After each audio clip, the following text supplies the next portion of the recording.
नमस्कार दोस्तों, target with PS Parihar channel में आपका स्वागत है। आइए शुरू करते हैं और देख लेते हैं कि दैनिक सायंकाल समाचार के इस वीडियो में विद्यार्थी जीवन से संबंधित कौन कौन सी सूचनाएं हैं। तो वीडियो को जल्दी से लाइक कर दें, शेयर कर दें। जिन छात्रों ने चैनल को अभी भी सब्सक्राइब न किया हो तो जल्दी से सब्सक्राइब कर लें, ताकि आप लोगों को इसी प्रकार की ऑथेंटिक और सॉलिड अपडेट से सबसे पहले मिलती रहे। आगे बढ़ने से पहले एक सूचना है उन विद्यार्थियों के लिए जो विद्यार्थी यूपीपीएससी की भर्तियों की तैयारी कर रहे हैं अथवा बीपीएससी की भर्तियों की तैयारी कर रहे हैं, यानी कि जिनका टारगेट पीसीएस 2027 है या 73वीं बीपीएससी है। वे सभी अभ्यर्थी पीडब्ल्यू यूपीपीएससी वाला बीपीएससी वाला प्लेटफॉर्म पर आकर के अपनी तैयारी पूरी कर सकते हैं। यहाँ पर आप लोगों के लिए फाउंडेशन बैच स्टार्ट हो गए हैं। जैसे यहाँ पर एक बैच है सक्षम 3.0 के नाम से, ये उन विद्यार्थियों के लिए जिनका टारगेट 27 पीसीएस। इसमें आप लोगों को कंप्लीट तैयारी करवाई जाएगी, प्रीलिम्स, मेंस, सीसेट और इंटरव्यू की मात्र 4,999 रुपए में।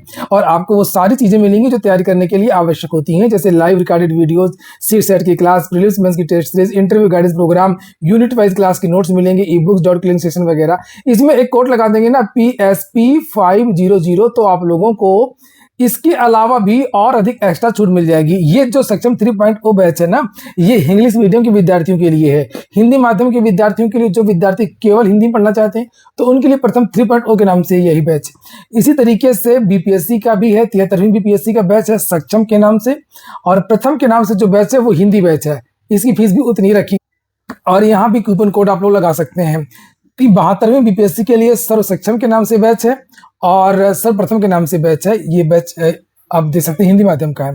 प्रीलिम्स का भी बैच है आक्रोश और ऊर्जा के नाम से। इन सभी की लिंक मैंने डिस्क्रिप्शन बॉक्स में दे दी है, आप लोग जाकर के सीधे कोर्स को ज्वाइन कर सकते हैं और सभी कोर्सेज में PSP 500 का कोड लगा सकते हैं। चलिए क्रम से शुरू करते हैं और सबसे पहले हम बात करेंगे, संयुक्त प्रतियोगी हुंकार मंच ने आज 2 ज्ञापन दिए हैं। और एक ज्ञापन ये देख सकते हैं कि लोक सेवा आयोग में जो परिसर है वहां पर मूलभूत सुविधाएं नहीं है।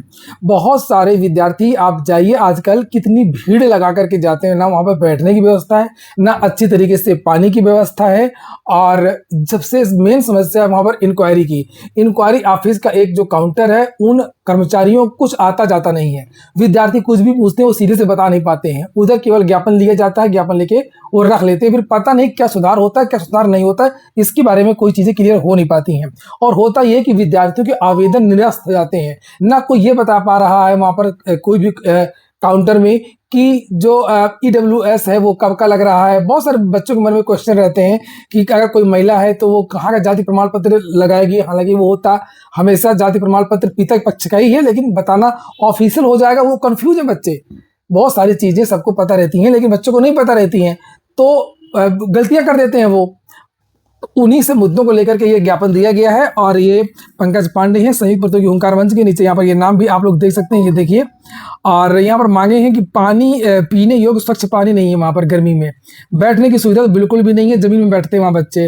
वेटिंग रूम का AC खराब है, उसको भी मरम्मत की आवश्यकता है। इंक्वायरी काउंटर 18 में योग और संवेदनशील कर्मियों की कमी, जिससे के कारण छात्रों को सही जानकारी समय पर प्राप्त नहीं पाती। बहुत ही रूड तरीके से, बहुत ही बेरुखी से बात करते हैं। जैसे सरकारी विभाग होता है उसी तरीके से सरकारी कर्मचारी जिसके लिए बदनाम रहते हैं, वही चीज।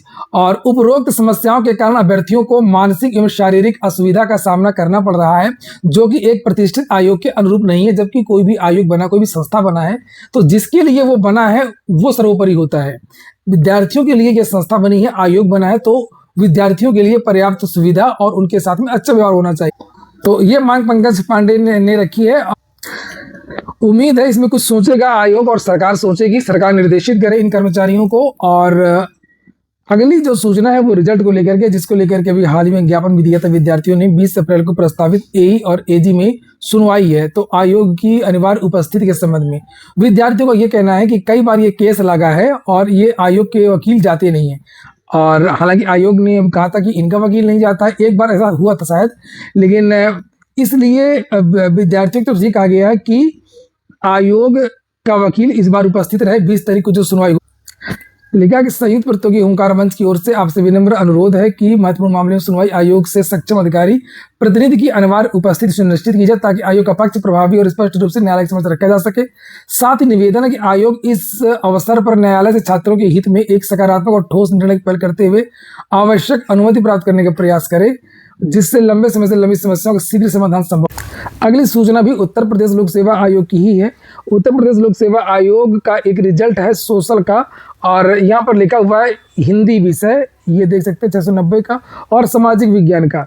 तो इसमें कुछ रिजल्ट रिवाइज किया गया, कुछ नए विद्यार्थियों को मौका दिया गया है, और जिनको मौका दिया गया उनके बारे में यहाँ पर जानकारी दी गई है कि हिंदी विषय में दिव्यांग जन श्रेणी के 3 अभ्यर्थियों का अनुक्रमांक ये, और सामाजिक विज्ञान श्रेणी में दिव्यांग जन श्रेणी ये, तो 1 अभ्यर्थी का अनुक्रमांक ये, इसको भी सफल घोषित किया गया है। ये बच्चे जो भी हों अपना देख लें, और क्रमशः 5 फरवरी एवं 1 अप्रैल को घोषित परिणाम का अंग होगा। जो रिजल्ट पहले जारी हुआ था उसी का ये एक भाग। शिक्षा सेवा चयन आयोग की आज एक परीक्षा संपन्न हो गई, और ये भर्ती थी असिस्टेंट प्रोफेसर भर्ती की, जिसमें आंकड़े प्रस्तुत किए गए हैं। और देख लीजिए, लिखा उत्तर प्रदेश शिक्षा सेवा चयन आयोग की आयोजित सहायक आचार्य विज्ञापन संख्या 51 17 विषयों Asian culture, music, tabla, physical education, Urdu, English, sociology, chemistry education, zoology, botany, agriculture, economics, Hindi, law, animal husbandry and dairying, music, vocal, philosophy और एंथ्रोपोलॉजी की लिखित मुख्य पुनर्परीक्षा 18 अप्रैल 2025 को प्रथम पाली पूर्वाह्न 9:30 से 11:30 तक, और द्वितीय पाली में 2:30 से लेकर के 4:30 तक 6 जनपदों आगरा, मेरठ, लखनऊ, प्रयागराज, गोरखपुर, वाराणसी के 53 परीक्षा केंद्र पर आयोजित की गई। इस परीक्षा को आयोग में स्थापित AI integrated control command room से आयोग के अध्यक्ष डॉक्टर प्रशांत कुमार, सदस्यगण जो परीक्षा की ड्यूटी में नहीं गए थे, सचिव, परीक्षा नियंत्रक एवं उप सचिव की उपस्थिति सभी परीक्षा केंद्रों की सघन निगरानी की गई, तथा परीक्षा केंद्रों पर लगे AI कैमरों के माध्यम से परीक्षा दे रहे अभ्यर्थियों की गतिविधियों पर नजर रखी गई। तो पूरा मतलब सफाई एक तरीके से आयोग हर चीज़ की देता है। हम ये कर रहे हैं। और प्रथम पाली में परीक्षा केंद्र के बारे में बताया गया है कि वायरिंग में आग लग गई थी। जो चीज़ें आज हुई उसके बारे में यहाँ पर बताया गया है, और बाकी चीज़ें कही गई हैं कि सकुशल परीक्षा संपन्न हो गई, सुचितापूर्ण हो गई। ये तो कुछ दिन बाद पता चलेगा। उक्त परीक्षा में संबंधित जिला प्रशासन के अधिकारियों का सक्रिय सहयोग प्राप्त हुआ, और कुल 19,718 परीक्षार्थी उपस्थित रहे, जिनमें से महिलाओं का प्रतिशत 41.35 और पुरुष परीक्षार्थियों का प्रतिशत 58.56। अगली सूचना है लाइब्रेरियन भर्ती की।